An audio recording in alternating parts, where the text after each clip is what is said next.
সালটা শেষের মুখে, ভাবতেই কেমন একটা কষ্ট হচ্ছে। আজকের আমাদের ফার্স্ট এক্সাম। ভাই রে ভাই, 9:45 থেকে এক্সাম, আর আমাকে বের হতে হবে 7:30। আর এখন বাজে প্রায় 6টা। যেহেতু তাড়াতাড়ি রেডি হতে হবে তাই তাড়াতাড়ি স্নান করে নিলাম। আর এদিকে তোমরা আকাশটাকে একবার দেখো। তারপর রেডি হয়ে ভাত খেতে বসলাম। ভাত খাওয়া কমপ্লিট করে এদিকে সব কিছু গুছিয়ে নিয়ে চললাম এক্সাম দিতে। আর গাইস, আমি এই প্রথমবার এত সকালে স্কুল ড্রেস পরে রেডি হলাম, আর স্কুলেও যাচ্ছি।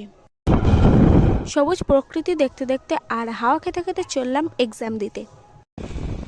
এদিকের মাঠগুলোতে কেমন সবজি চাষ করেছে দেখো, চারিদিকে শুধু সবুজ আর সবুজ হয়ে আছে। সকালবেলা কিন্তু একটা আলাদাই ফিল নেওয়া যাচ্ছে।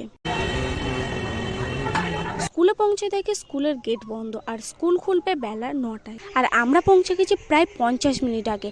আর আমাদের স্কুলের সাথে আরও দুটো স্কুলের সিট পড়েছিল। তারপর স্কুলের গেট খুলতেই ভিতরে চলে গেলাম। আর নেক্সট ফুটেজগুলো তো আমি তোমাদেরকে দেখাতে পারবো না।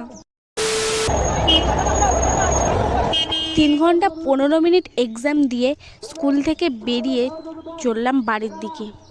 আর আজকের ব্লগটা যদি তোমাদের ভালো লেগে থাকে তাহলে অবশ্যই লাইক করে দিয়ে পেজটাকে ফলো করে যেও।